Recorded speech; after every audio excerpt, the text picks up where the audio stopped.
معقوله مسيحه يعمل كده؟ سمن كلبك ياكلك. البني ادم يقدر يعرف هو مين، لكن ما يقدرش يعرف هو هيكون مين. وما اظنش ان مسيحه كان يتصور في يوم من الايام انه يعمل العمله الوسخه دي مع الريس عرفة. الافعال القويه وراها اسباب قويه يا اسس. اكيد عكموه مبلغ محترم زغلله بعينيه. براش الخيانه فهيم هو اللي قليل الاصل، ما عملش حساب العيش والملح، ولسه فاضل الراس عرف عليه وعلى عيلته.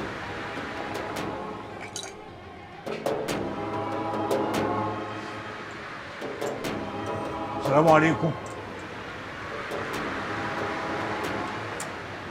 بشوقكم. السلام لله. اعمل لي واحد شاي يا بوري. ما عندناش شاي. طب اي حاجه سخنه، ايسون ولا حلبه يدفي الواحد في الجو البارد ده. ما عندناش لا سخن ولا بارد. بس كده يبقى انا فهمت. ادام فهمت يبقى اتفضل بقى من غير ما ترد. القهوه دي طول عمرها قهوه رجاله جدعان، وما يشرفهاش ان يقعد فيها واحد زيك. انا ما قلتش غير الحقيقه. حقيقة يا راجل يا نصوص العيش والملح يا قليل الاصل. ايه ده؟ تهجم عليا يا حسنين؟ لا لا لا يا حسنين، ما يصحش كده.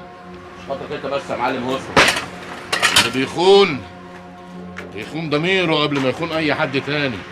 نصيحه ليك يا مسيحه، سيب القهوه دي وامشي واوعى تجيها تاني.